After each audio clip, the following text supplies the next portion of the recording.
Hello दोस्तों, आज का करंट अफेयर। आज का एक सप्ताह का पूरे 4 से 9 तारीख तक केंद्र सरकार ने आर्थिक मामलों के जिस सचिव को भारतीय रिजर्व बैंक (आरबीआई) के केंद्रीय निदेशक मंडल में नियुक्त किया है, वो कौन है? तरुण बजाज। अगला है वह राज्य सरकार जिसने हाल ही में कोरोना वायरस को फैलने से रोकने के लिए लगाए गए लॉकडाउन के कारण परेशान लोगों को राहत देने के लिए 1,610 करोड़ रुपए के पैकेज की घोषणा की, तो वो है कर्नाटक। हाल ही में जिस योजना के अंतर्गत 39 करोड़ से अधिक लोगों को 34,800 करोड़ रुपए की वित्तीय सहायता दी गई, प्रधानमंत्री गरीब कल्याण भरण योजना। इस योजना के अंतर्गत अमेरिका के राष्ट्रपति डोनाल्ड ट्रंप ने भारतीय मूल की जिस अमेरिकी नागरिक को आर्थिक सहयोग और विकास संगठन (OECD) में अपने दूत पद के लिए नामित किया है, कौन है? मनीषा सिंह। भारत ने हाल ही में जिस देश के लिए 2.50 मीट्रिक टन हाइड्रोक्सी क्लोरोक्वीन की मंजूरी दे दी है, वो है मैक्सिको। हाल ही में जिस देश ने हेनान प्रांत के दक्षिणी द्वीप से एक अंतरिक्ष rocket the long March 5B को सफलतापूर्वक लॉन्च किया, चीन। नागरिक उड्डयन मंत्रालय के तहत कार्यरत नागरिक उड्डयन महानिदेशालय ने हाल ही में जिस नामक एक पोर्टल लॉन्च किया, गरुड़। किस नाम का पूछ रहे हैं? आंध्र प्रदेश के जिस शहर में एक प्लास्टिक फैक्ट्री में 7 मई 2020 को सुबह गैस रिसाव होने से एक बड़ा हादसा हो गया, विशाखापट्टनम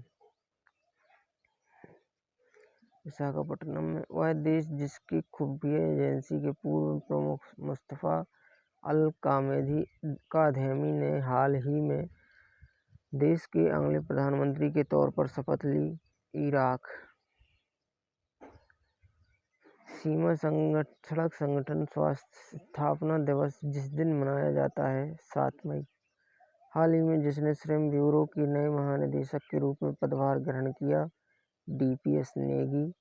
हाल ही में जिस राज्य सरकार ने आयुष कवच नामक एक मोबाइल एप्लीकेशन लॉन्च किया है, जिसे आयुष मंत्रालय विकसित किया गया है, आयुष मंत्रालय द्वारा। उत्तर प्रदेश केंद्रीय मंत्री नितिन गडकरी ने हाल ही में कहा कि सरकार अगले जितने वर्षों में राजमार्गों के निर्माण पर 15 लाख करोड़ रुपए खर्च करने की योजना बना रही है। 2. रक्षा मंत्री राजनाथ सिंह ने सैन्य इंजीनियरिंग सेवा में जितने पदों को समाप्त करने के प्रस्ताव को मंजूरी दे दी है, 9304 पदों के लिए। ठीक है। केंद्र सरकार के अनुसार विदेश में फंसे भारतीयों को वापस लाने के लिए जिस मिशन के तहत 7 से 13 मई के दौरान 64 उड़ानें संचालित की जाएंगी, वंदे भारत मिशन। हाल ही में भारत सरकार द्वारा जिस राजनयिक को संयुक्त राष्ट्र में अपने स्थायी प्रतिनिधि के रूप में नियुक्त किया गया है, TS तिरुमूर्ति। हाल ही में कृषि और किसान कल्याण मंत्रालय द्वारा एकीकृत मृदा पोषक तत्व प्रबंधन के लिए जिस जागरूकता अभियान के माध्यम से कृषक आंदोलन का आह्वान किया गया है, मिशन मोड। हाल ही में जिस संस्था द्वारा प्रकाशित लॉस्ट एट होम रिपोर्ट के अनुसार वर्ष 2019 में अगला 33 मिलियन लोगों का आंतरिक रूप से विस्थापन हुआ, संयुक्त राष्ट्र बाल कोष। हाल ही में अमेरिकी पत्रिका फोर्ब्स ने फोर्ब्स इंडिया बिलियनियर्स लिस्ट 2020 जारी की है। इस लिस्ट में पहले स्थान पर रहे हैं मुकेश अंबानी। संयुक्त राष्ट्र पर्यावरण कार्यक्रम UNEP ने राष्ट्रीय सद्भावना दूत के रूप में जिस अभिनेत्री का कार्यकाल 2 साल और बढ़ा दिया है, दिया मिर्जा। वह राज्य सरकार जिसने 4 मई 2020 को ग्रामीण क्षेत्रों में श्रमिकों के लिए रोजगार उत्पन्न करने के उद्देश्य से 3 श्रम गहन कार्यक्रमों की शुरुआत की, झारखंड। जम्मू कश्मीर के जितने फोटो पत्रकारों को पिछले साल अगस्त में अनुच्छेद 370 के अधिकतर प्रावधान हटाए जाने के बाद क्षेत्र में जारी बंद के दौरान सराहनीय काम करने हेतु पुलित्जर पुरस्कार 2020 से सम्मानित किया गया है। 3. भारतीय नौसेना ने विदेशों में फंसे भारतीयों को वापस लाने के लिए जिस ऑपरेशन को लॉन्च किया है, समुद्र सेतु। विश्व अस्थमा दिवस किस दिन मनाया जाता है? मई महीने के पहले मंगलवार को।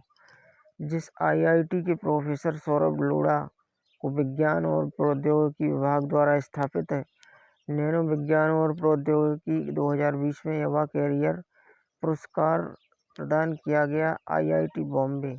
अंतर्राष्ट्रीय अग्निशमन दिवस इंटरनेशनल फायर फाइटर डे जिस दिन मनाया जाता है 4 मई। वह राज्य सरकार जिसने हाल ही में एक बड़ा फैसला लेते हुए प्रदेश में लॉकडाउन को 29 मई तक बढ़ाने का ऐलान किया है, तेलंगाना। रूस ने सोवियत सैनिकों के स्मारक और कब्रों समेत कई खाद्य यादों को संरक्षित रखने हेतु जिस देश के शीर्ष नेता को द्वितीय विश्व युद्ध के स्मारक पदक से सम्मानित किया है, उत्तर Korea. Centre for monitoring Indian economy CMIE की रिपोर्ट के मुताबिक भारत में कोविड-19 लॉकडाउन के दौरान अप्रैल में जितने लोग बेरोजगार हो गए 12.2 करोड़। हाल ही में विज्ञान और इंजीनियरिंग अनुसंधान बोर्ड ने कोविड-19 महामारी को नियंत्रित करने हेतु इसके गणितीय मॉडल और अभिकलनात्मक पहलुओं के अध्ययन के लिए जिस योजना के तहत 11 परियोजनाओं को मंजूरी दी है, मैट्रिक्स योजना। वह संस्था जिसने हाल ही में उच्च संक्रमण क्षेत्रों के तेजी से और रासायनिक मुक्त कीटाणु शोधन हेतु एक अल्ट्रावायलेट UV कीटाणु शोधन टावर विकसित किया है, DRDO ने। कोरोना वायरस के बीच लोगों को मुफ्त और कैशलेस बीमा कवर प्रदान करने वाला भारत का पहला राज्य जो है महाराष्ट्र। किस कश्मीरी उत्पाद को हाल ही में GI टैग प्राप्त हुआ है? केसर। देश की सबसे बड़ी तेल company Indian oil corporation IOC के नए चेयरमैन जिसे नियुक्त किया गया है, श्रीकांत माधव वैद्य। कांग्रेस के जिस वरिष्ठ नेता को लोकसभा में लोक लेखा पर संसदीय समिति का अध्यक्ष नियुक्त किया गया है, अधीर रंजन चौधरी। हाल ही में जिस राज्य सरकार ने कहा कि राज्य में अफ्रीकी स्वाइन फीवर का पहला मामला पाया गया है, असम। भारतीय रिजर्व बैंक ने हाल ही में अस्थिर वित्तीय स्थिति के मद्देनजर जिस बैंक के लाइसेंस को रद्द कर दिया है, CKP सहकारी बैंक। जिस भाषा के मशहूर कवि और प्रोफेसर KS निसार अहमद का 84 वर्ष की उम्र में निधन हो गया है,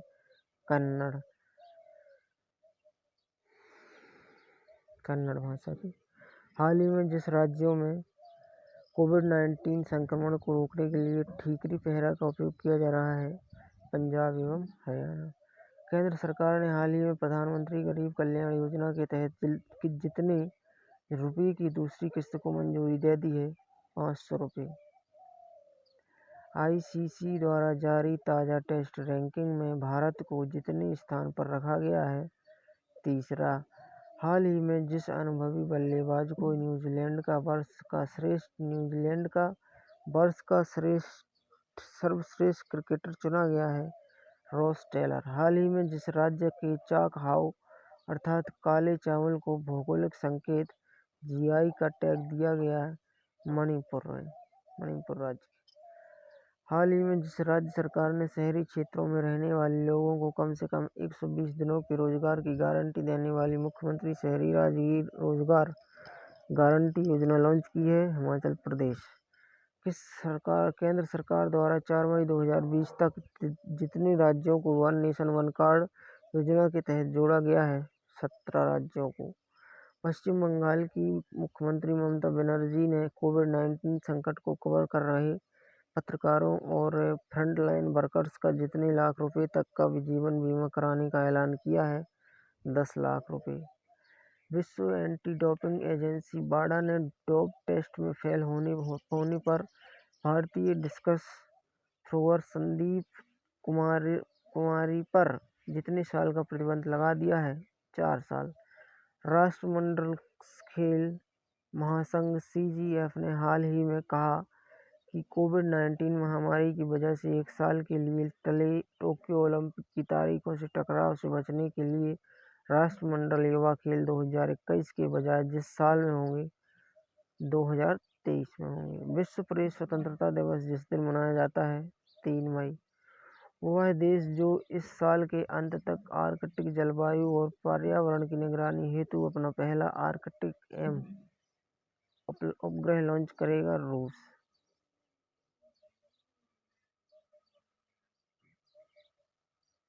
ओके दोस्तों, ये रहे आपके इस वीक के पूरा करंट अफेयर।